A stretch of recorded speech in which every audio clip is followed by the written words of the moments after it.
What I am going to do is introduce to you Helena Cobban. Helena is the publisher of Just World Books, and it is through Helena that we are able to have Miko with us. And with that, I turn things over to Helena. Thank you. Well, thanks Mark and Doug and everybody from the Israel-Palestine Working Group here. It is always such a privilege and a pleasure to be here, literally looking over all the flags of the nations and the beautiful space over there, now including the flag of Palestine. Yeah. So that's, you know, a flag is one thing, having an actual state would be another, but you take what you can get. So I founded Just World Books 6 years ago with the aim of bringing resources into the American public discourse on Israel, Palestine, the Middle East, war and peace that would actually enrich and expand a discourse that, it's occurred to me, had become far too constrained by the warmongers and the special interests. And one of the earliest authors who came knocking at my door was Miko Peled. I have to say a few things about Miko, but one of them would be that he's incredibly persistent. And he's incredibly talented. He's visionary. Miko, you probably know the main outlines of his story, but I think the subtitle of the book, in a sense, really sums it all up: Journey of an Israeli into Palestine. There are not many Jewish Israelis who have made that journey. Miko is a rare one who's not only made it, but also been able to describe his journey from the first time that he knowingly met somebody who was Palestinian. Of course, we meet Palestinians all the time and we don't necessarily know it. But he went to a dialogue group in San Diego in 2003 or something, and he said, you know, I lived in Jerusalem right across the street from so many Palestinian Jerusalemites. I grew up there. After 1967, the two halves of the city were forcibly brought together, not integrated, but brought together. He said, you know, so I'd grown up with these Palestinian neighbors for so long, and I didn't meet one to sit down and talk to till I got to San Diego in my 40s. I guess you were in your 40s, and late 30s. Young man, anyway. So that kind of sums up a lot of the specialness of Miko's story. It was sparked primarily by the tragic event of the death through terrorism of his niece Smadar. And then Miko's elder sister, Nurit, and her husband Rami took the really strong step in Israel of refusing to accept the personal condolences that Netanyahu wanted to offer back then in the 90s. And I think it was Nurit and her husband who said, it's your policies that led to the terrorism that are threatened, that took the life of my child. And Miko and his sister Nurit and his brother-in-law Rami and so many of their family have been leaders, not just since then, but that was a turning point, I think, for all of you. Even now, Miko's son Eitan is a leader of the Students for Justice in Palestine movement at UCLA. So clearly he's an extraordinary father as well as an extraordinary writer and just a wonderful person. I want him to tell you his story himself. Thank you.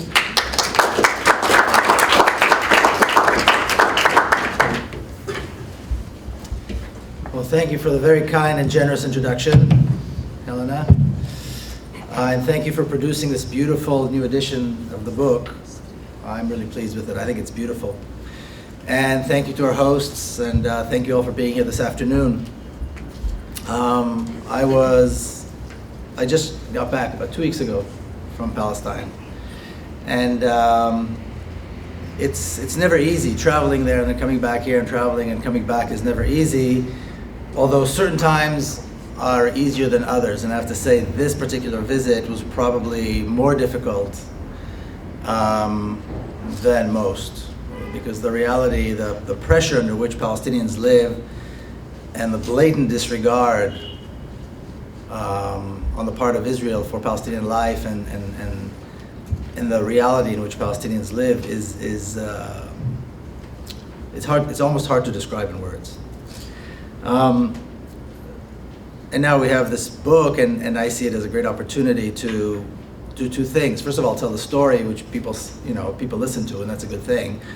Many people say, well, if a Palestinian said this, nobody would be listening. So I'm glad to have that platform.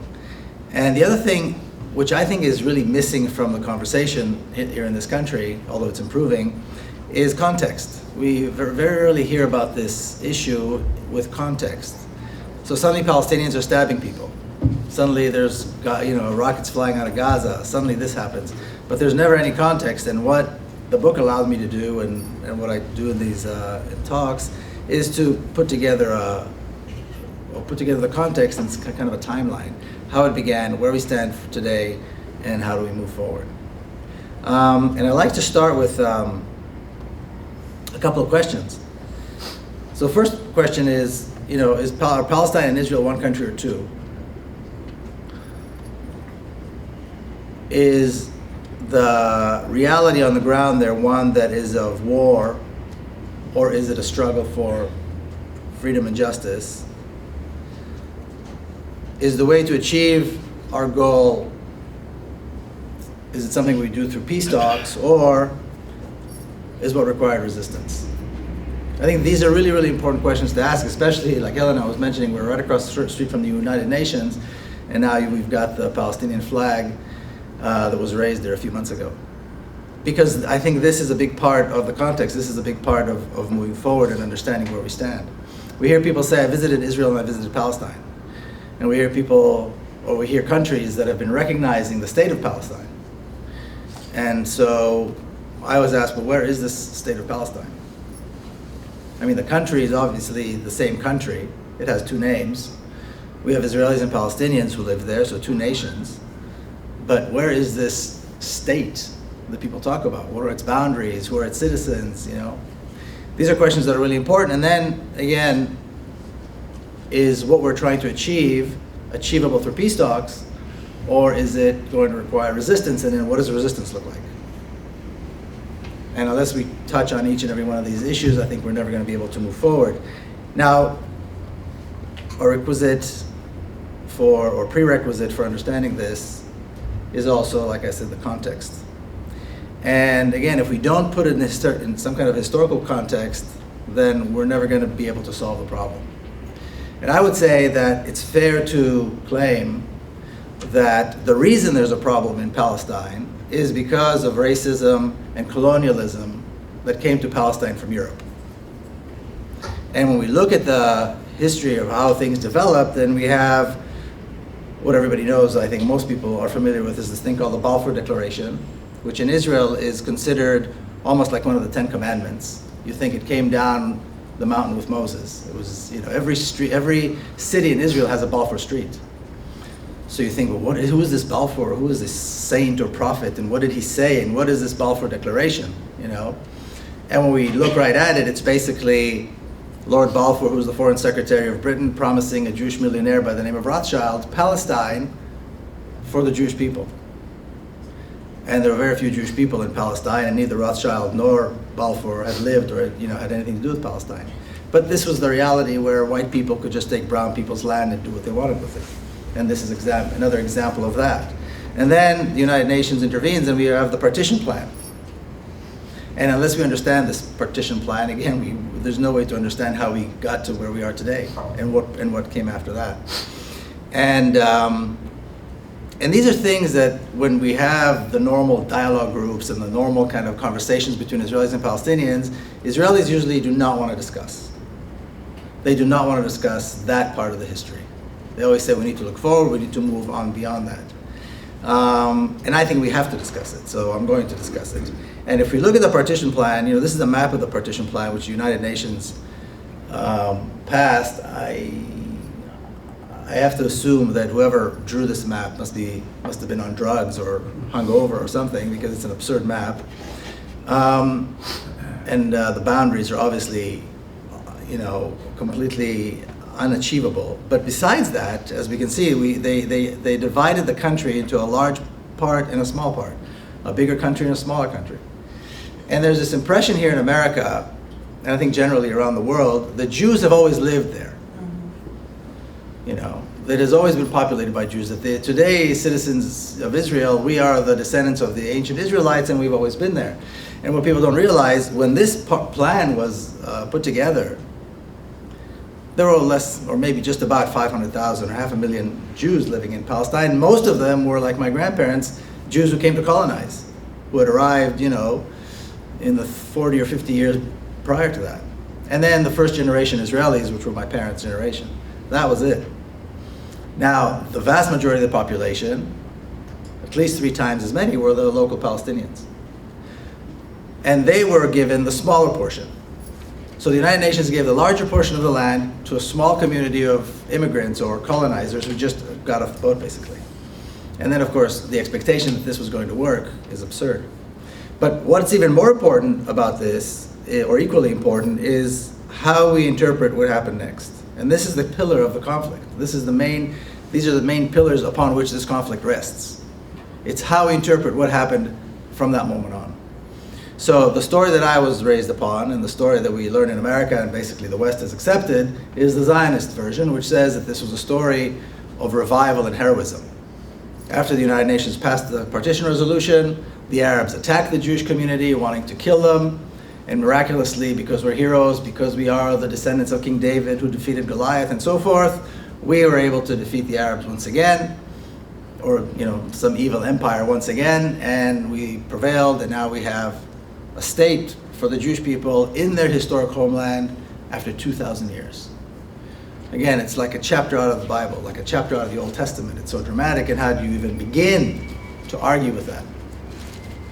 And then we have the Palestinian version, which talks about ethnic cleansing, terrorism, and a very cruel occupation. Now, go bridge those two stories. They're unbridgeable.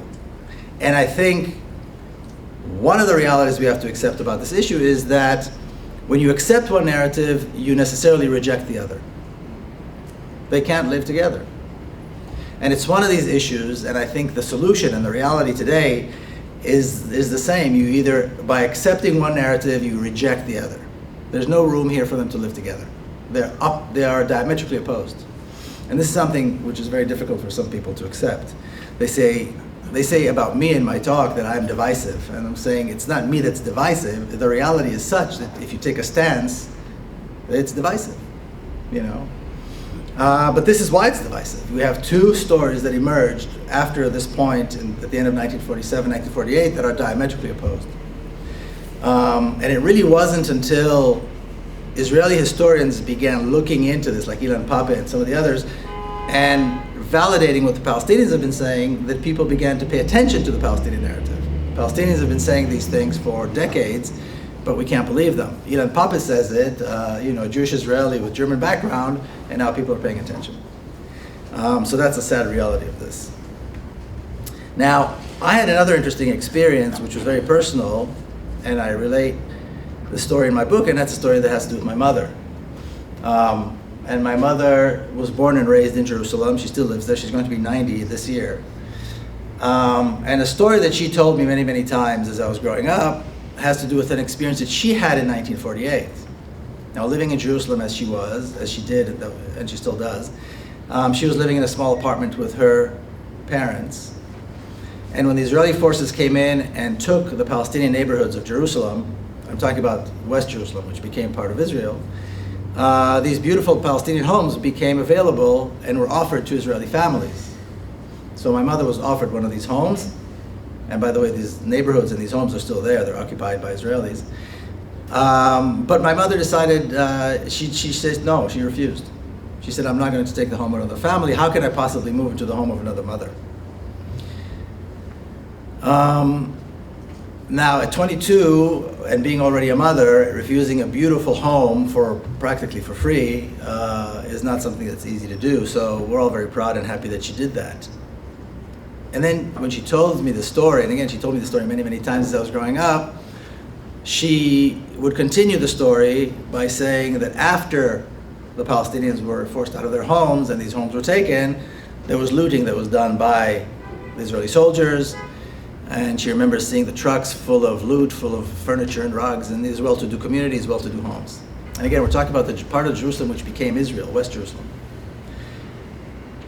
So it's a very interesting story, and it's a very good story, but for me, growing up, this story was a big problem, because on the one hand, we have the narrative, and on the other hand, there's a very personal story of my mother, and the two contradict each other, you know.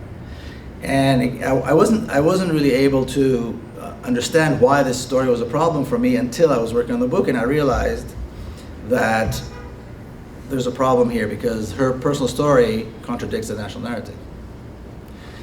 Now we go on and we hear that there actually wasn't really a Palestine.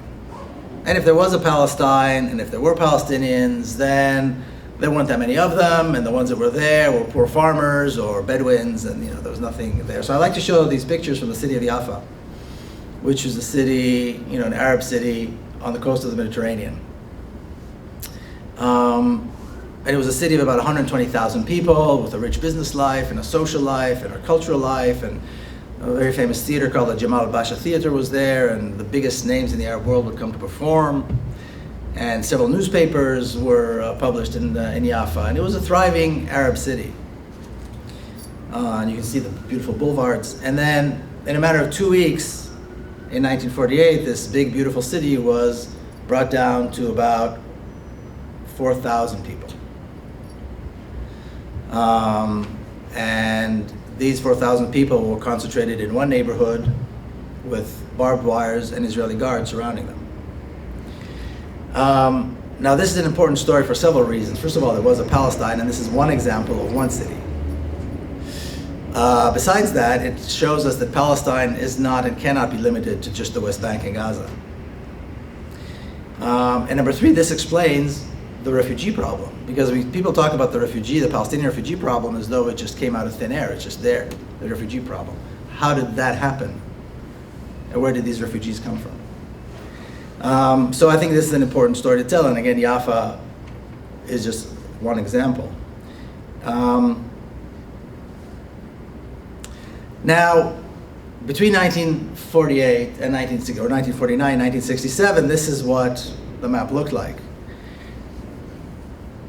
Now, depending on where you stand on this issue, if you're a Palestinian and you understand and you're familiar with the Palestinian narrative, this is occupied Palestine.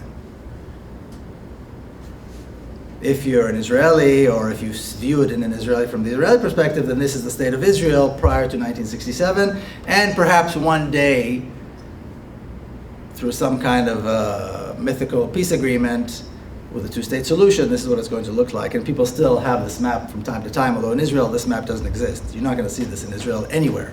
Not in school books, not in weather maps, not in any official documents. You don't see this delineation. But I think unless we come to terms with the fact that the occupation did not begin in 1967, the occupation of Palestine began in 1948, and that this represents occupied Palestine, the first 20 years of the occupied Palestine, where the majority of the land was taken by Israel, and settlers and settlements were built there, and settlers lived there. And although Israelis who live in Tel Aviv and some of these other places don't like to call themselves settlers, that's exactly what we are.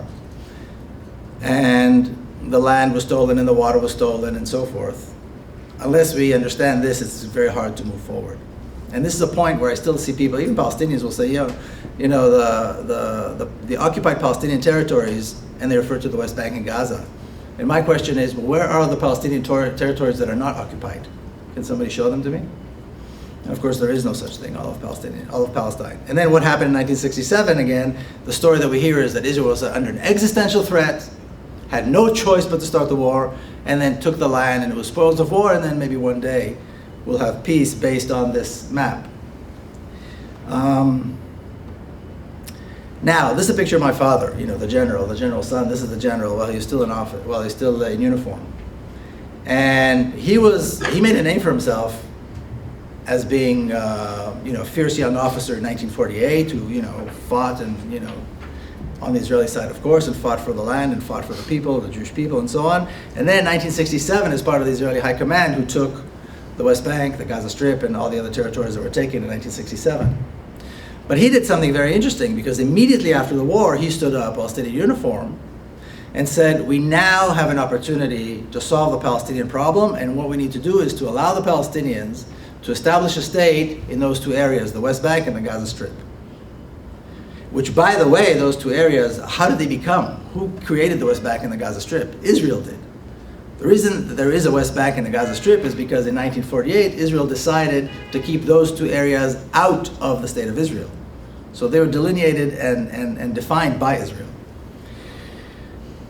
So that's what my father said immediately after the war. Of course, as he was saying this was the 5th or 6th day of the war. It was a 6-day war.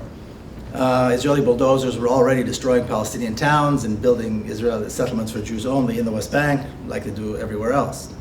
And then he continued after he retired from the military to pursue this, and that was his legacy. The second half of his life he dedicated to this idea of the two-state solution and Israeli-Palestinian peace. It's based on that, and that's really when the idea of the two-state solution was invented.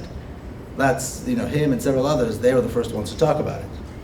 And at some point in the mid-70s, they were contacted, he and these other Israelis were contacted by members of the PLO who were interested in this. And in this picture, he's with Issam Sartawi, who was a Palestinian ambassador in Paris for many years.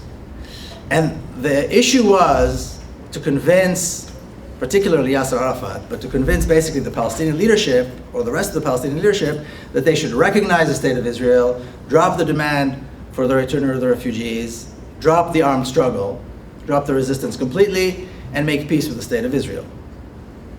And this was something that took many years. And Issam Sartawi was one of the Palestinians who led this within the PLO.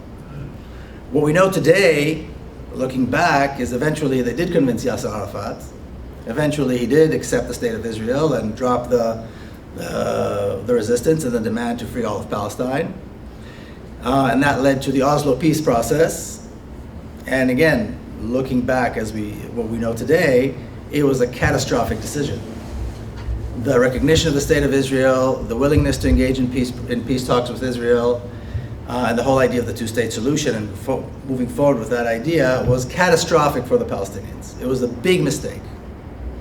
And much of the reason that the reality in Palestine for Palestinians is so severe today has to do with giving up the struggle to really free Palestine and the recognition of the state of Israel.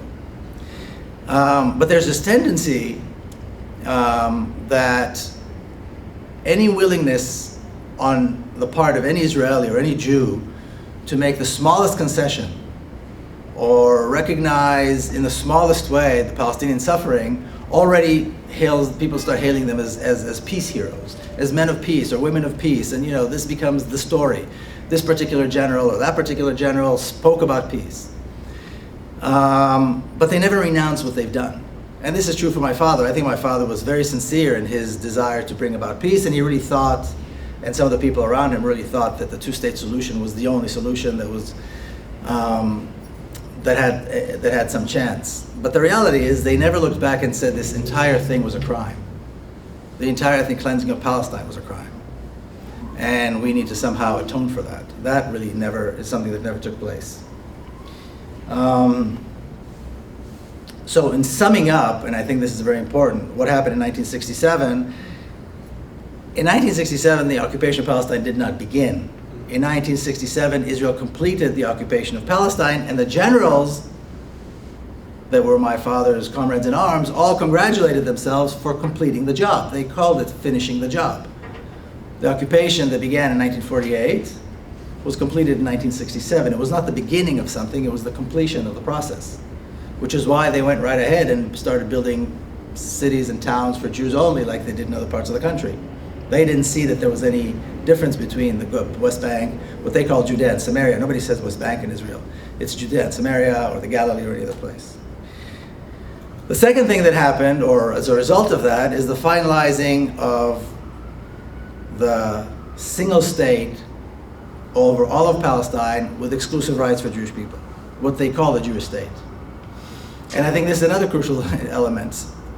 There is no possibility of a two-state. There is no possibility of a partition. There is a single state over all of Palestine. Israel established a single state. It's a single state for Jewish people, or with exclusive rights for Jewish people. Now, the reason I take issue with the fact that they call it a Jewish state is because I don't know what's Jewish about it. The majority of the people who live there are not Jews. There's a Palestinian majority. Most Jewish people don't live there. Most Jewish people live in other places. And I've never even been there. There's nothing inherently Jewish about the state of Israel, other than they use it, Star of David.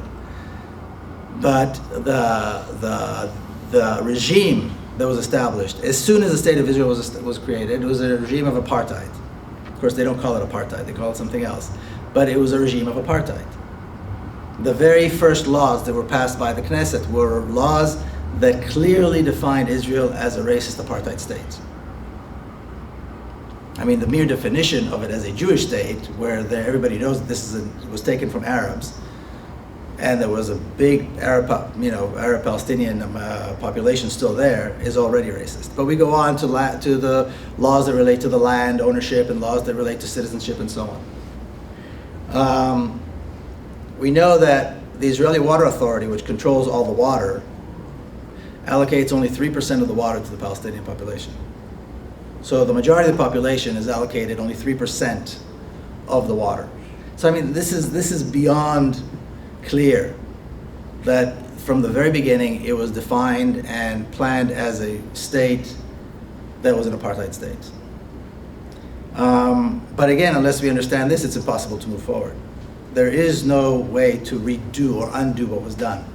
And taking the West Bank and settling it with Jews and building there for Jews only, that was exactly why it was taken. It wasn't a mistake. Now, basically what they were hoping to do, and they're still hoping to do, this is a process that's still going on today, some 7 decades after Israel was established and almost 50 years since they completed the occupation, is to completely erase Palestine off the map. And indeed, in Israel, there is no Palestine. The map is like this. It says Israel. They talk about the Israeli cities and towns, whether they're in the West Bank or the Galilee or anywhere else, like it's all part of the same thing. And indeed, I think it is. They've created a reality where that is the way it is. And then we have the Gaza Strip. And again, this reality that exists there, this catastrophe that exists there, that thankfully Bernie Sanders finally admitted to and alluded to or talked about very clearly in the last debate. It's almost talked about again with there's never any context. How did this happen? How has it happened that we had hundreds of thousands of refugees ending up there? The Gaza Strip, like the West Bank, was defined by Israel. Now, as a result of the ethnic cleansing of Palestine, they had to have a place to house all these refugees. So a line was drawn around the city of Gaza, and that is where they were pushed into. And refugee camps were built all through what was called, this thing called the Gaza Strip. And if we look, I won't read through all the stats. And again, Bernie Sanders alluded to some of them. 90% of the water is not safe for drinking. A large part of the population are children. The majority of the population are children, and so forth. Literacy rates are very, very high. And you look at the poverty rate and the unemployment, and you look at the literacy rates, and that doesn't make sense.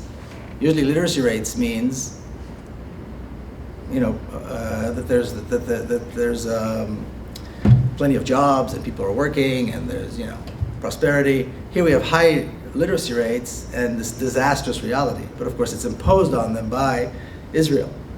And all of this is a result of the ethnic cleansing of 1948. If there was no ethnic cleansing of 1948, there would not have been refugees, there would not have been a Gaza Strip, there would not have been a Hamas, there would not have been any of this. But unless we connect the dots and go back to where this started, there's no context. We can never understand why we are where we are and how do we move ahead. And then we have the attacks on Gaza. Israel began attacking Gaza in the early 50s, pretty much as soon as the Gaza Strip was established. And these are pictures of Israeli commandos coming out of Gaza. Israel had several commando units. And the picture over there on the end is Ariel Sharon, a young Ariel Sharon. You see the knife on his belt? And these are the Israeli commandos coming out of Gaza. This is in the early 50s, after punitive operations. And the way they described it, or the way they justified it, is that there were infiltrators coming in from Gaza. And who are these infiltrators? You know, of course, we imagine all kinds of bloodthirsty Arabs coming to slaughter Jews, but mostly these were people who came to go back to their homes, to try to bring food, from time to time they did come and commit acts of armed resistance. And then Israeli commanders would go in there and commit terrible acts of, well, massacres, really. This went on through the 50s, and then the 60s, and then the 70s. The names of the people in Gaza that justified the attacks changed. At first they were infiltrators, then they were Fedayeen, then they were just plain terrorists. Now they call them Hamas. The name of the devil there is changes and evolves, and of course the weapons evolve as well. This is what it looks like. These are the weapons Israel uses today. So whereas in the beginning they would kill a few dozens or maybe a few hundreds, today, the last attack in 2014, Israel murdered over 20 or close to 2,500 innocent civilians in broad daylight. You know, so the ability to kill has grown. The weapons are more sophisticated, but still, the question that nobody asks is, you know, why? Why is Israel attacking Gaza so consistently, so heavily, knowing full well that there hasn't ever been, and there isn't today, any threat to Israel from Gaza? There's never been a tank in Gaza. There's never been a regular army in Gaza. People in Gaza have never had even the remotest ability to threaten Israel in any way. So why are they attacking them like this? Why do they go in with these enormous punitive operations? And I think the reason is that the existence of this humanitarian catastrophe, where nearly 2 million people live, really, literally next door to Israeli cities and towns where people live like this. I mean, you wouldn't imagine an Israeli town where there's no clean water running in a tap, there's no electricity, there's no air conditioning when it's hot. I mean, that doesn't exist where there's not plenty of food and medicine when you need it. And this is across the street from this humanitarian catastrophe. Almost 2 million people living without water that's fit for drinking. Imagine a child that needs antibiotics and there's no antibiotics. I mean, it's that simple. Never mind the bombing and the thousands and thousands of injured that have no access to proper health care. And again, 10-minute drive from Gaza, you've got perfectly good Israeli hospitals that could treat people, but of course, Palestinians in Gaza don't have access to that. This reality, when it sits right next to the reality in Israel, is a threat to the legitimacy of Israel. It's a threat to the narrative that illustrates Israel as a David that's fighting a Goliath. And so there are only two options. One option is to allow the people of Gaza, the refugees, to go back to their homes, to end the siege, to release the prisoners, to rebuild. But Israel doesn't want to do that. Doing nothing is not an option because people are going to ask questions. Why aren't you doing something about this? So they attack them and kill them and blame them for being terrorists, which works. And if we look as the years went by, Israel feels perfectly free to go and kill pretty much as many people as it wants in Gaza. And this excuse that they're terrorists works. In 2014, the excuse was self-defense. And how do you have to be, it's like a magic trick. You have to be a magician to convince people that dropping millions of tons of bombs on innocent civilians is somehow self-defense. But here in America, everybody talks about it. Self-defense, self-defense, self-defense. Self-defense against what exactly? And it's this image that threatens the legitimacy of the Zionist project, of the entire state of Israel. And again, this is happening every single day as we sit here today.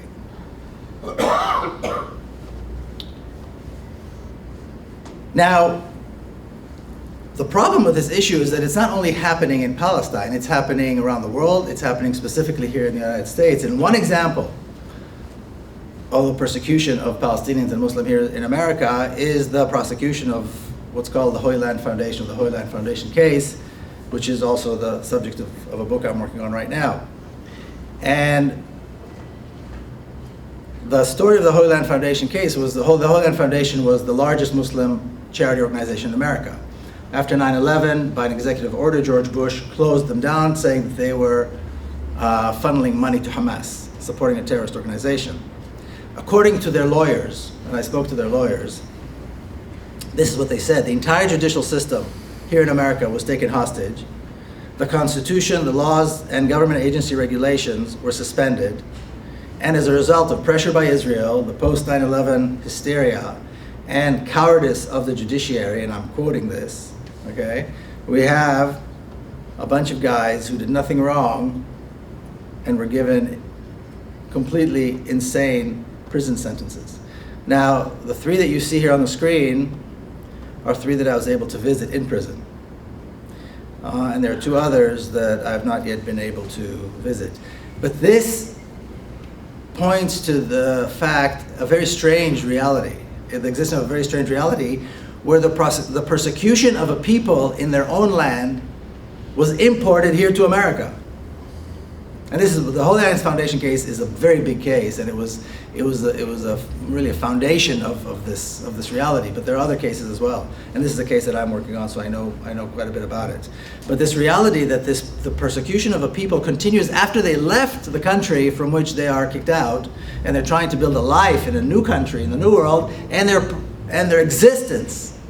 And again, because their existence here and their work here as a charity, trying to help Palestinians, contradicts the narrative, contradicts the legitimacy of the state of Israel, they have to be persecuted and prosecuted, if possible, here in the United States. And the terrorism charges were complete nonsense. Complete nonsense. I saw the prosecution file, I read through the papers. It is complete and utter nonsense. It's unbelievable the judges saw this stuff and allowed it to continue. And we have to talk about resistance. People don't like Hamas. Hamas is terrorism, so we don't like them because they're terrorists. And any form of, any expression of resistance by Palestinians is somehow equated with terrorism. The reality is, however, I think it was expressed best by Frantz Fanon, where he said, colonialism is not a machine capable of thinking. You cannot allow this colonialist project to go on and say, well, we're actually going to restrain it by allowing a 2-state solution. You can't restrain it. The project of colonizing Palestine for the Jews meant colonizing all of Palestine for the Jews, and that's it. And you can't pull it back once you've allowed it to, once you've set it in motion. It is naked violence and only gives in when confronted with greater violence. Now we know today, thankfully, because we had the experience of India, and because the Black American experience here, and the experience of South Africa, and today, specifically over the last few decades, the Palestinian experience, we know that violence is not the only way. The armed struggle is not the only way to defeat colonialism and to defeat injustice. There are other ways. So there's economic pressure, there's political isolation, all of which worked in these other cases, not in Palestine yet though. And there's the BDS, which now is being now there's legislation to outlaw BDS and even outlaw talking and suggesting boycott, divestment, and sanctions. So if a principled, unarmed form of resistance is illegal and armed resistance is illegal, what is exactly the expectation? That over 6 million people living in Palestine under Israeli occupation, granted the different parts of the country, they live under different laws and a different bureaucracy that governs their lives, and they're not allowed to do anything. They have to sit and negotiate, and they have to be good boys and girls. And if they dare talk about boycott, if they dare talk about isolating Israel or kicking Israel out of FIFA, or pressuring artists and so forth not to go and perform in Israel, or if they dare, God forbid, to use armed resistance, all of it is bad. All of it is terrorism. All of it is, you try to legislate against all of it. It's not realistic. It's absurd. It is absolutely absurd to think that there will be no resistance. And here in the United States, there's another aspect which has really contributed to the conversation here, to raising the level of the conversation here in America, and that's Students for Justice in Palestine. They do tremendous work on campuses, unbelievable work, and the courage of these young people, many of whom are Jews, by the way. Some are Palestinians, but many of them are Jews, including, like you heard earlier, my son.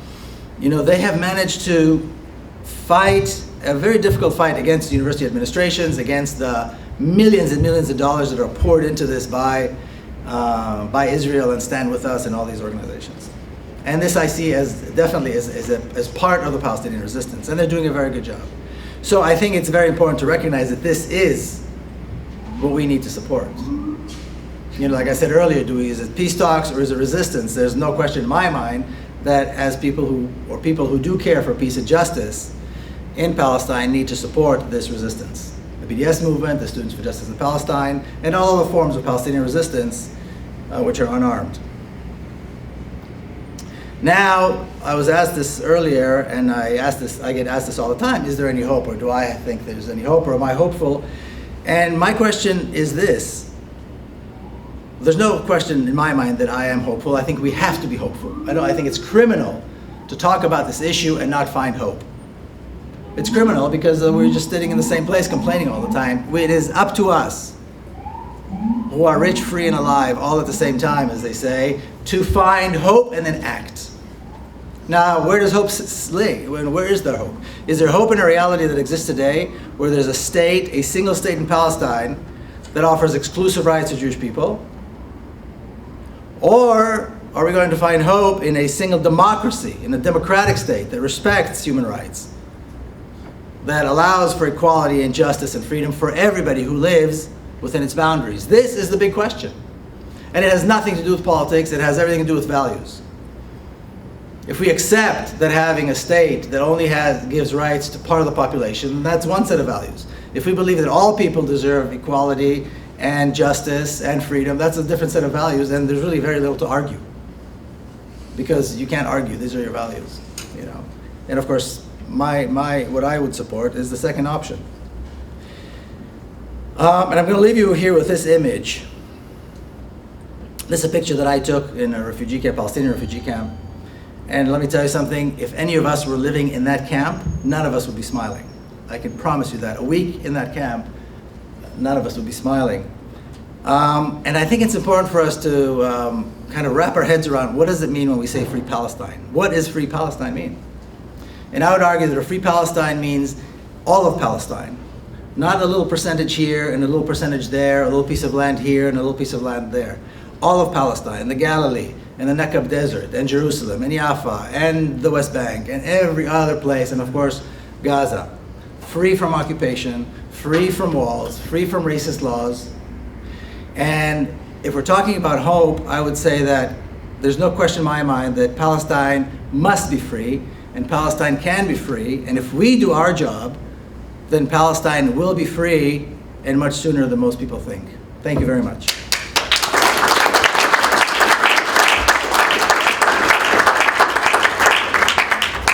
Thank you very much, Miko. Miko has agreed to a time of questions and responses. He has requested that we take 3 questions.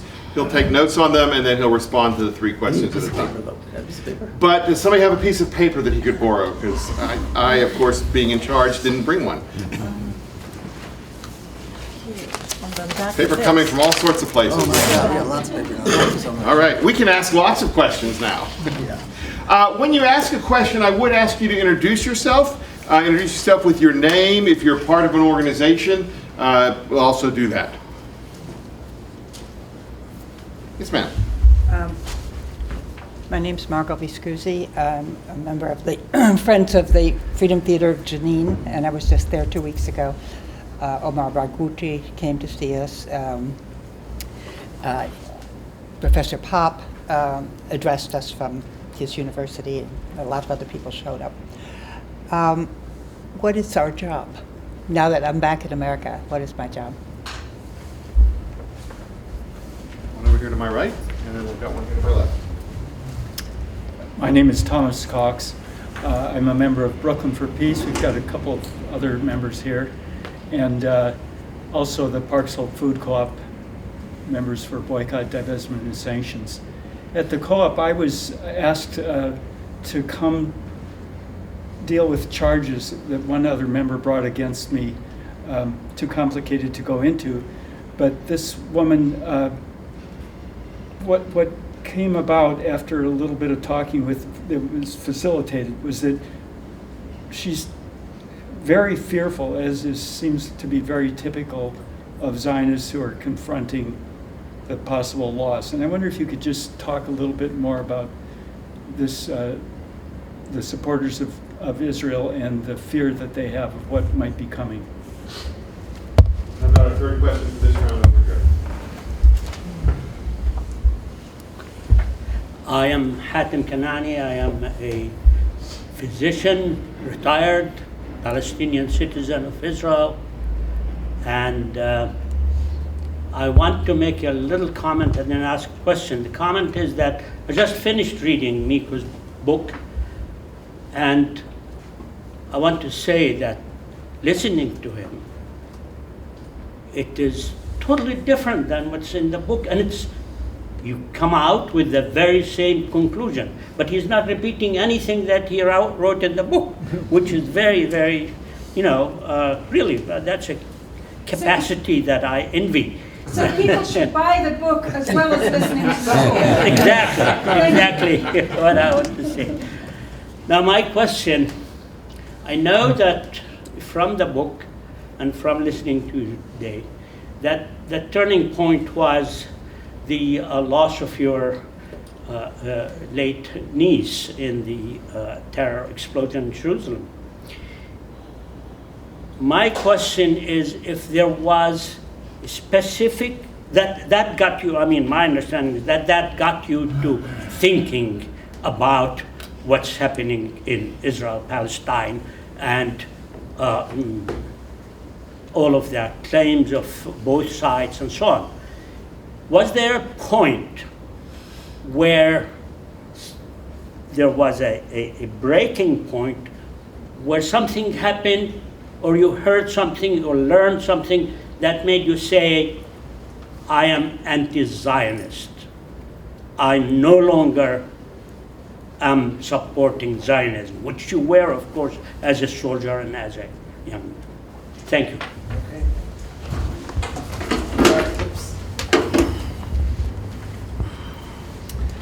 All right, what is our job? Our job is, it's defined a lot by who we are and how involved we want to get. An American citizen worried about this issue. I'm sorry, yeah, and if you're going to the Freedom Theater in Jenin, you're definitely on the right track. I think a good example is BDS, is boycotts. Okay, boycott is probably the easiest form of resistance in supporting the Palestinian issue. You can do as little as just not buy sabra hummus or Israeli dates, which is important, or not buy HP or whatever it is that that's on the list, the BDS list, and that's good. If you want to get more involved, you go to the store manager and you say you shouldn't be selling sabra hummus because this and this and that. If you want to get more involved, then you start a BDS chapter. So there are lots of possibilities, but I think it's crucial that we change the conversation between us, even as activists, even as people who are already supposedly on the same side of the issue. There has to be a complete acceptance and recognition. The occupation of Palestine began 70 years ago. It began in 1948 to 1949. The entire existence of the state of Israel represents the problem. That is the occupation, that is the injustice, that is why we have a problem in Palestine. Now granted, 6 million Jews are not going to get up and go away and disappear. At the same time, it is very different if you live in a country as a colonizer or as you live as an immigrant. And I have a very smart nephew, one of my sister's boys, Guy. He's an activist in Palestine, very active, and this is a distinction that he made to me once, and I think it's very true. It's very different if you come as an immigrant to a country and respect the country, or if you come as a colonizer, which means you take over and you completely ignore or kick out and kill the people whose country this is. And this is a conversation that we have to be having among us and not be afraid to talk about it in these terms otherwise. BDS is not anti-Semitic. BDS is legitimate, it is principled, it has worked in the past, people use it all the time. Suddenly against Israel, they legislate. In Europe, here in the United States, they're legislating against BDS, So this is a conversation that we have to have, again, among us and with our friends, and not to be afraid to say, yes, this is divisive, but this is a divisive issue. Racism is an issue that there is very little gray area. I oppose racism. Do you have what's your perspective? It's a question of values. There's very little gray area here. And this is an issue of racism and brutality and apartheid. And there can be very little argument here, very little gray area. And not to be afraid to push this forward. And to encourage people. People ask me, should we go visit Palestine? Is it safe? Of course you should go visit Palestine. Go visit Palestine and get involved in the Freedom Theater or get involved. There's thousands of different possibilities for people to go there and get involved through churches, through civic groups, all kinds of things.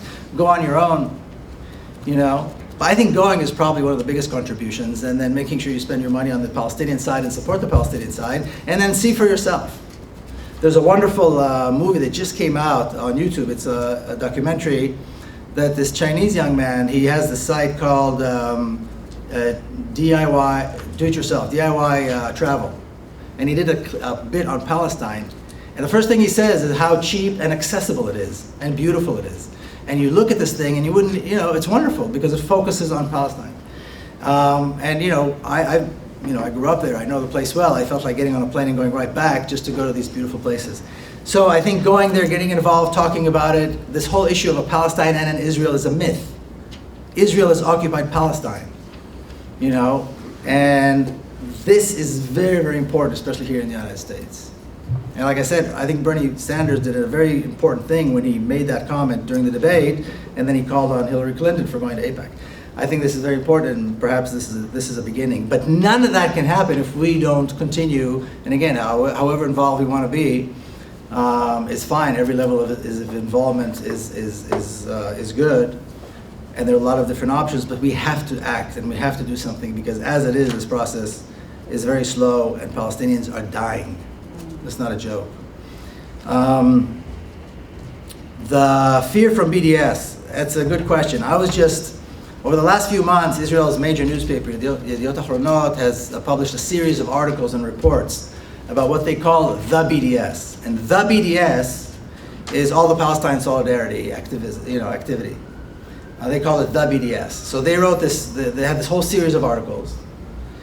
Then, while I was in Jerusalem, they co-sponsored with Stand With Us a major conference on how to combat the BDS. So I went to listen.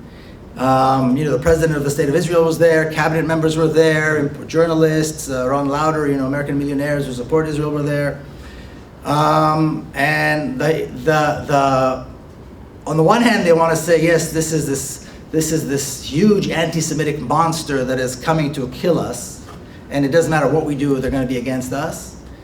And on the other hand, they say, well, they're actually not doing much, we have nothing to be afraid of. And they can't decide which argument is more persuasive, but obviously they're worried, because otherwise they wouldn't put together this major conference.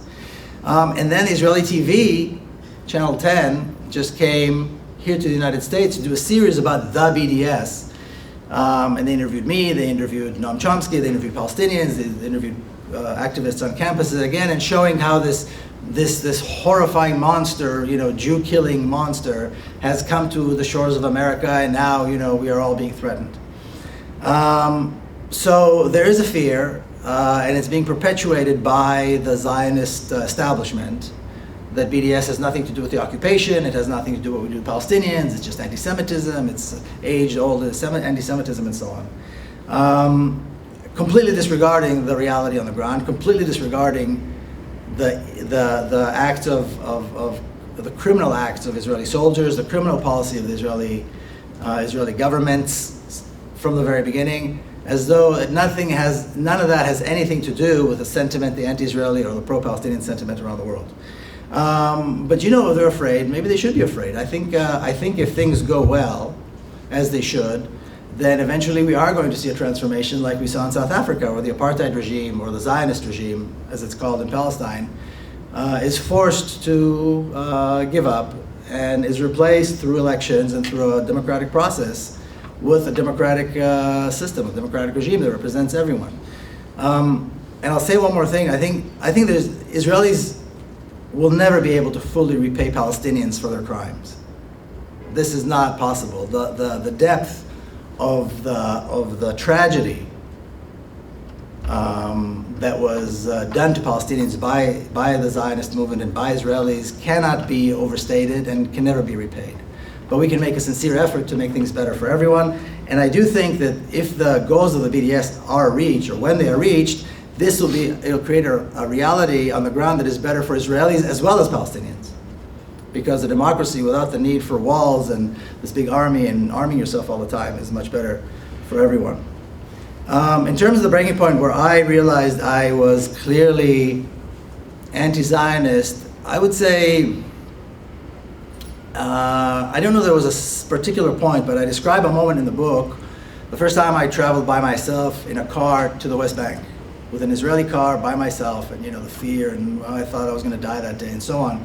But I remember going to Bilein, which is a town in the West Bank that's become quite famous now, and seeing the city that Israel built for Orthodox Jews on their land. It's called Modi'in Elit. And I'm looking up, and obviously billions and billions of dollars were invested. And all these new immigrant Orthodox Jews are coming in and moving in. And it occurred to me, this whole idea of the two-state solution is a myth. Because these buildings are not going away, these settlers are never going away, and actually these settlers are no different than me as a settler or other Israelis who live in other parts of the country. And then from then on, gradually I realized that the whole Zionist project was really a settler colonial project. And I don't want to have anything to do with it, I won't be associated with it, and that Zionism is today's apartheid. Of course, it's harder to argue because it's a beautiful word, it has all these biblical meanings and so on, so it's harder to argue against it. But Zionism is today's apartheid regime. So it was a process, I guess, that's how it was. Okay, you want to do another round? Let's do another round.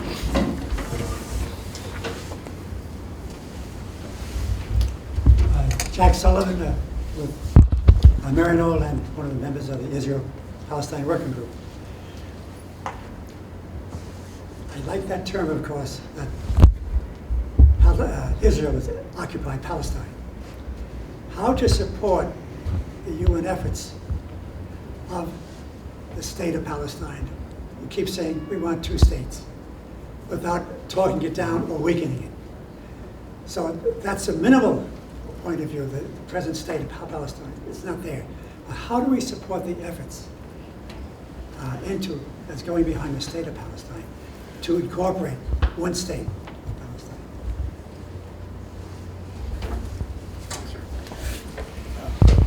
My name is Vincent Arfuso. I'm a film student. I'm eager to travel there and make a documentary, either in God, everywhere really. I want to do everything. Just kind of want to know how to go about doing that without getting in a lot of trouble. We like to do a little bit of trouble though, right? Yeah, I need a little bit for the controversy, but not a lot. Do we have a third question for this round? Yes, ma'am. My name is Pamela Wood. I'm a member of the Religious Society of Friends and also on the program committee for the American Friends Service Committee. And the AFSC has supported BDS. We are getting a lot of flack over this decision and are being called anti-Semitic. And I have had that. I worked at a Quaker school, and I was told by Jewish students Quakers are anti-Semitic, and that was before BDS. So I would like some insight as to how to answer the anti-Semitic label. Get over it. Yes, that's definitely one way. Stop being anti-Semitic. Yeah, the state of Palestine issue is it's not an easy answer. There is an answer, and I'll give it to you, but it's not an easy answer.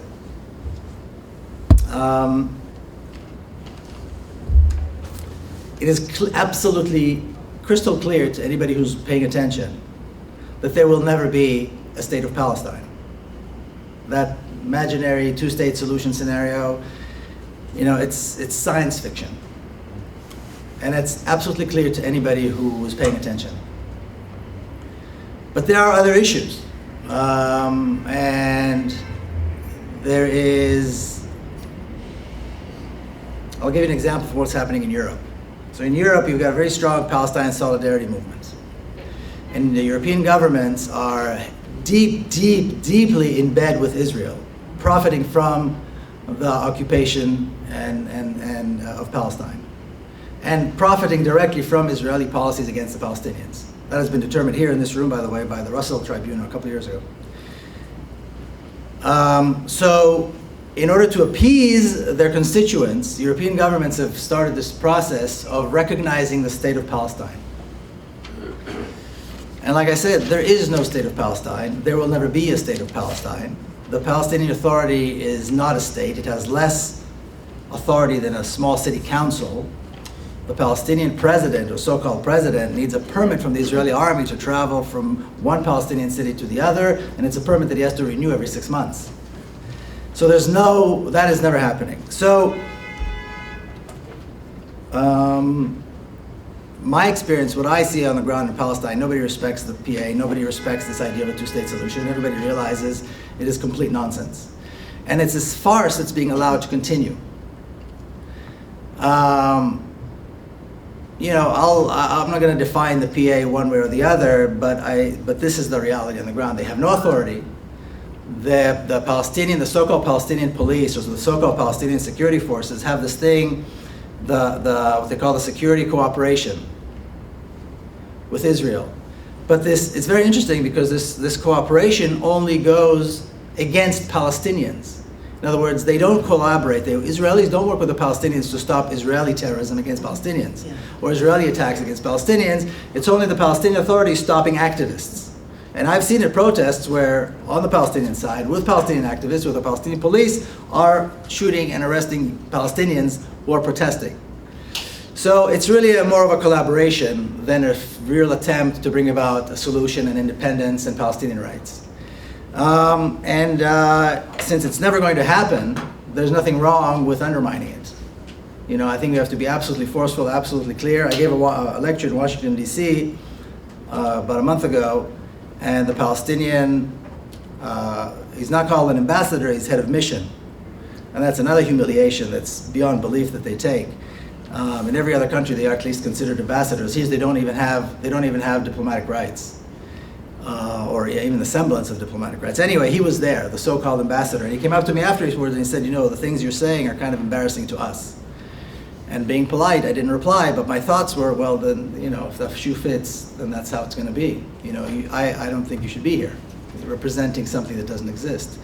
So there's a lot of, you know, it's very disingenuous to pretend that there's going to be a Palestinian state, to have all these, and it's very similar, it's very typical of colonial powers, like when they leave Africa, they put some brute, and they call him a field marshal, and they give him lots of money, and then really the occupation and the colonization doesn't stop. They keep profiting from Africa, but they have the semblance of a state and a king or a president and so on, and now they're trying to impose that on the Palestinians. And this recognition of the state of Palestine is the same colonial trick that they did in other parts of the world when they left, and they're trying to do this on the Palestinians. I think the good thing is that the Palestinians aren't buying it, and the vast majority of Palestinians realize what this is, and I think as activists, you know, we don't have to necessarily refer to it, but we can absolutely call for BDS, call for a one state, call for the dismantling of the entire Zionist system and replacing it with democracy that would work for everyone. So that would be my response to that, to the whole issue of the state of Palestine. And undermining it, I think, is the right thing to do because it is a wake-up call, and there's no real chance of it ever happening. How to go to Palestine? Well, you buy a ticket, you know, New York to Tel Aviv. You land, you get a visa. You don't say West Bank or Palestine or anything like that. You say that you come because you want to see Israel, and then you do what you want. You've got 3 months to do anything you want. Travel is very easy. Check out that DIY Palestine thing. It's got great tips.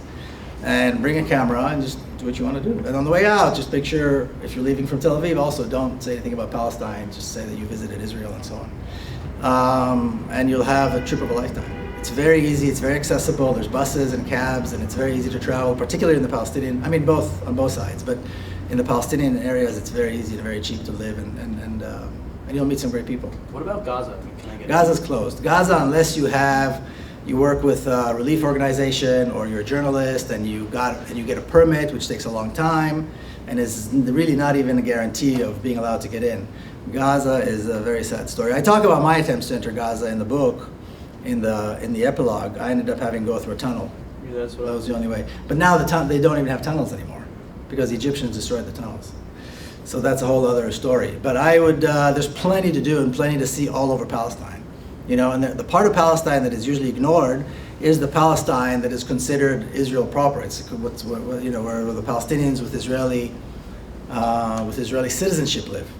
You know, some of those Palestinian cities look worse than refugee camps in the West Bank or in Gaza. Worse. as a result of the reality of the apartheid reality in what is among what is considered Israeli citizens. So the life of a Jew like myself in Israel, the life of a Palestinian in Israel, are completely different lives, completely different reality, and that would also make for an interesting, an interesting trip. I'll host if anybody is interested. I'm sorry? I said I'll host anybody who wants. Oh, there we go. You have a host right there. I would, I'd follow up on that. I forgot, what was the third answer? How to answer, oh, the anti-Semitism thing? Yeah. You know, when you have no argument, then you start calling people names. I mean, not you, but that's what people do. When there's no argument, they start calling people names. Okay, you're an idiot. Okay, now, can we go back to the topic? Can you explain to me why it's okay for an Israeli soldier to execute a Palestinian on the ground who never did anything wrong to begin with and should not have been shot to begin with? Explain this to me, Can you explain to me why Palestinians are denied water? Can you explain to me why 2 million people, or nearly 2 million people in Gaza, on a regular basis as a policy, are subjected to massacres? Massacre after massacre, where thousands of innocent civilians die, and the ones that don't die remain there without access to proper health care. That's how you deal with it. The only reason they use anti-Semitism and self-hating and all these other stupid names is because they have no argument. They want to steer away from talking about the issue. So they say anti-Semitism, and a lot of people are offended when they're called anti-Semites, But the thing is, like Helena said, you get over it and you go back to the issue. Okay, let's assume I'm anti-Semitic. Can you explain this to me, though? Because if opposing Israeli policies is anti-Semitic, if opposing Israel is racist, what do you call people who support this monstrosity? What do you call yourself for supporting this? An entire nation is standing behind a soldier, and I'm sure you know what I'm talking about, the soldier who executed. And now, the guy that was on the ground never did anything. He did not attack. He is not a terrorist. He did not attack the soldiers. Not that I think that attacking soldiers is terrorism, but he was not a terrorist. He did nothing wrong. He was at the wrong place at the wrong time. He had his hands up, and he was shot to the ground. Israeli ambulances drove right around him, knowing full well there was no threat. They're saying, oh, maybe he's got explosives. They knew that he didn't have explosives because he was checked. And I mean, he was just there. And then this young soldier shows up on the scene. He stops and speaks to an officer. It's very clear in the video. He hands this officer his helmet so his hands are free, walks up with his gun, shoots him in the head while the officer is looking. So he was either obeying an order or he had consent to do what he did. And he didn't think he was doing anything wrong. And most people don't in Israel. And he first asked, he said, is the dog still alive? That's somebody else is asking. Somebody else on the video saying, oh, this dog is still alive. That's one of the paramedics. That's one of the paramedics saying this dog is still alive. So that is the reality. So if opposing this is anti-Semitism, I'm perfectly fine with being anti-Semitic.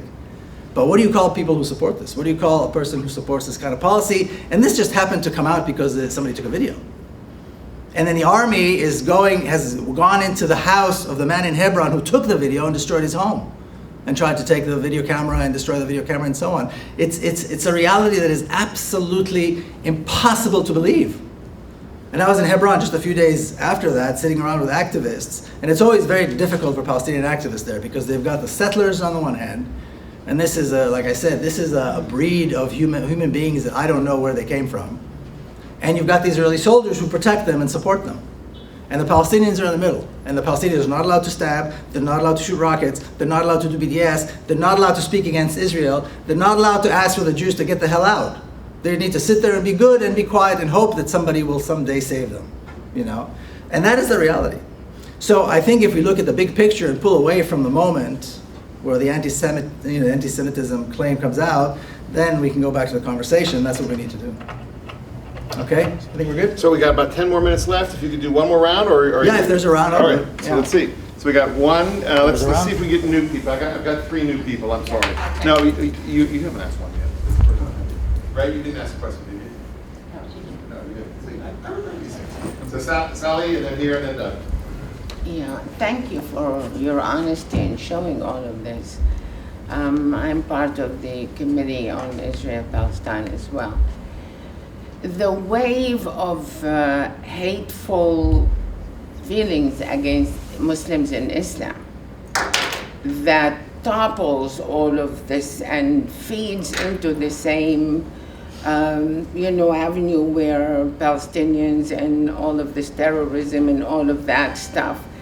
So automatically people would say, why would we do this? I mean, look at them. It just feeds into that, what they have been feeding everyone.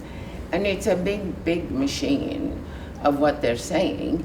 And people automatically, it gets in because they see it every minute on the television. So how can one know where it's coming from? And of course we know, but how is the rest of the world?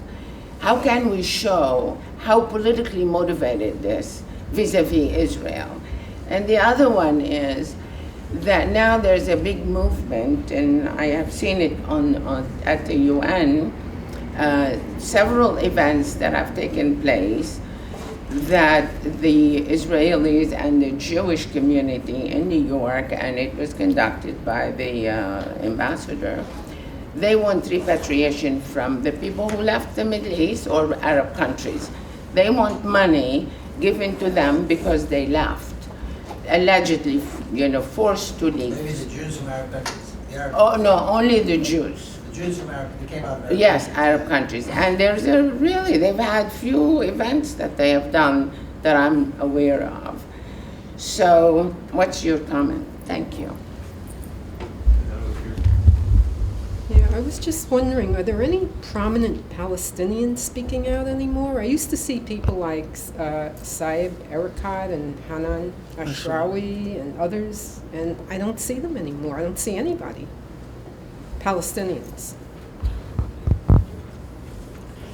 And then Doug is our third question for that. Doug Hofstadter with the Mennonite Central Committee, United Nations Office, and co-chair of the Israel-Palestine NGO Working Group.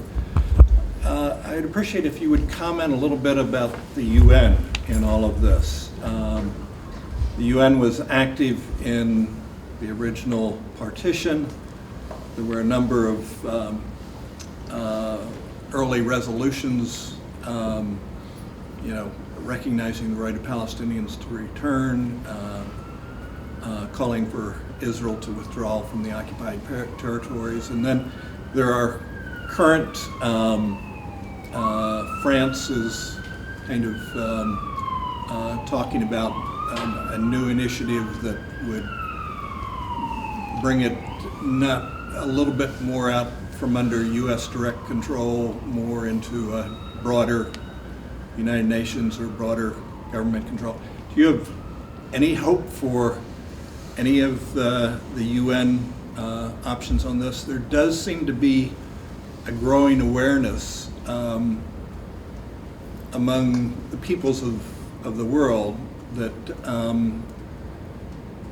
that the Israeli occupation is illegitimate and is racist. But as you know, there is a permanent member of the Security Council that does have a veto that has blocked much UN progress on this area, but there's some speculation that that could change, or at least the U.S. might abstain or something. Just any feedback on UN? Okay. So on the issue of Islamophobia, I think I agree with you. I think a great deal of Islamophobia here in this country is the result of work by organizations like the Anti-Defamation League, that pretends to be a civil rights organization and basically is a racist organization that promotes Zionism, and other kind of, and basically the infiltration and the very deep infiltration of the Israeli narrative, the Zionist narrative in America. So Arabs and Muslims have been shown to be the bad guys, everywhere. It's the way the reality is presented. in Palestine, and then there's an extension to the rest of the Middle East, and then of course there's an extension here as well. It's a very easy connection to make. And I think it's all related. I think, like I said earlier, with the case of the Holy Land Foundation, it's connected directly to the issue of Palestine. As long as there's this very strange relationship between the United States and Israel, it's going to be very difficult to argue against this, because they're spending hundreds of millions of dollars, on their PR, and part of their PR is the defamation of Islam and Muslims and Arabs. These are the bad guys, and we, the Israeli Jews, because we're like Americans and we share the same values and all this nonsense, we're the good guys, and therefore, and so that's I think, working on the conversation, changing the conversation, making it clear that all of this stems from very deep racist and colonialist roots, is how we overcome it, is how we take over it. I think it's wrong for Muslims and Arabs to think that if they behave well, and if they sit quietly, and if they cooperate, then things are going to be okay. I think it's the opposite. I think you need to be able to stand up and say, this is nonsense, this is uncalled for, this is unjustified. And then to push back, because when you push back, that's when the other side moves, retreats. But it's a big part of it, and I absolutely think the two things are connected and related. And the way that I'll give you an example. There's this claim that Israel is the only democracy in the Middle East, that Arabs are incapable. Look at all the Arab countries, there's not a single democracy. Okay. Well, what happened when states around the world try or elect a democratically elected leader? What happened in Iran? What happened in Congo? What happened in Egypt? What is happening in the West Bank with the Palestinians? Every single time the wrong person is elected, somebody steps in, kills them, and puts in some kind of a dictator. The reason there are dictatorships, cruel dictatorships that are very strong in the Arab world, is because the Arabs around the world were never given the opportunity to create a democracy because of the money and the arms that are coming from America and now from Israel as well, supporting these vicious dictators, which then collaborate with them with their policies. How is it that Sisi, is being respected as president of Egypt? As a result of a coup. But he collaborates well with Israel, he collaborates well with the United States, the same thing with Saudis, the same, so but this is a myth that people believe. And they say, well, Arabs must be somehow, not completely civilized, because look at the Arab world. And of course then they come here and they're terrorists. So it's important to have these conversations and say, well, actually look at why this is the reality. People say this about Africa, so they say, blacks are, there's something wrong with blacks. Look at Africa, it's a mess. And they've had independence for all these years, and look at it, it's a mess. Well, of course it's a mess. Who is ruling Africa? Who is providing money and arms for these ruthless dictators that are destroying Africa, that are allowing the former colonizers to destroy Africa? So it's important to have the whole story and to have the conversation, and not to accept this, and not to accept their narrative. In terms of the story, this is a new thing of the Zionist PR, is to say, well, there are 800,000 Palestinians kicked out of Palestine, there are also 800,000 Jews kicked out of Arab countries, so we call it quits, which is, of course, complete nonsense. It is absolutely untrue and complete nonsense. The story of the Arab Jews and the reason they ended up leaving where they had, and it's a whole other story. Iraq, the Jews didn't want to leave because they lived a good life and they were very happy there. The Mossad ended up putting bombs in synagogues to scare the Jewish community in Baghdad to leave. This is well documented. It came out in the 80s. There was a unit, and I talk about it in the book, of Israeli army military intelligence that tried to do the same thing in Egypt. So they were desperate to bring Jews. And the Jews in the Arab world were quite happy. So I'm not going to get into the whole story, but trying to compare this to this is complete nonsense, even if it is true. Even if it was true, there's nothing to do with it. There's a refugee problem. These people were kicked out of their homes in Palestine. They deserve to return, regardless of how or why or what else happened around the world. These people have a right to return. The United Nations resolution called for their return, and Israel must allow it. Even if it means the end of the state of Israel, which it probably does, which again, like I said earlier, is not altogether a bad thing. So that's that story, but it's a complete myth. There are lots of Palestinians speaking out, but you need to pay attention, and you need to, I mean, they're obviously not. I heard this from a former congressman the other day. I said to him, a lot of former congressmen and former, politicians in America suddenly have a moment, like an aha moment. How did we, they go to Palestine with their church or with somebody, and they said, we had no idea. So I confronted this one former congressman who was a Democrat, and I said, you mean all these years you were in Congress, you approved $3 billion in foreign aid, and you didn't know what was going on? He said, no, he says, AIPAC people come to my office every day. Nobody from the other side ever comes. I said, really? Because you don't answer the phone when they call and you don't let them in the door. What is this hypocrisy? So I think it's a lot harder for the Palestinian voices to be heard, but there are lots of Palestinian voices. There are many Palestinian activists, and I'm not talking about the official Saeb Arakat, Hanan Ashrawi, who are part of the PA. I'm talking about grassroots leaders, leaders from the villages, leaders from the popular resistance that have lately been getting visas to come visit the U.S., which is a big transition. It's a big change. Because in the past they wouldn't be given visas because they have a history of being in prison. The reason they were in prison is because they are resisting the state of Israel. So now that has changed a little bit, and some of them are being allowed to come here, and they've been here several times, and they come on talks, and they speak at different universities and so on, even here in New York. So it's just, I think maybe you can go on Facebook and take a look at it, or go online and take a look at the Palestinian popular resistance. But there are plenty of Palestinians out there who are speaking, but it's harder for them to speak out and to be heard and to be recognized than it is for somebody like me. That's just kind of the racist reality in which we live. But there are a lot of Palestinian voices, both in Palestine, outside of Palestine, here in the US, like I said, BDS, on the college campuses, and visiting Palestinians who come to speak. But again, I'm not talking about the official line of the PA and the UN. I'm talking about the grassroots movement, the real leaders of the Palestinian resistance, which were a lot younger and more effective. The problem with the UN, there are a lot of problems with the UN. But first of all, none of the UN resolutions against Israel are not enforceable, number one. Number two, a lot of the UN, the so-called suggested ideas and suggested solutions are all within the framework of accepting the state of Israel. So accepting this myth that the first part of the majority of occupied Palestine should be legitimized as the state of Israel and forgotten, and only that small portion of Palestine, which is the West Bank and Gaza, should be discussed. And of course, it can't be discussed because Israel will never allow it. So it's kind of this crazy catch-22, and America plays a part, the EU plays a part, the UN plays a part, and they all play a part in this insane saga, which everybody knows will lead to nothing. But the UN can't just come back and say, okay, we don't recognize the state of Israel, we don't recognize the occupation of Palestine from 1948 to 1967.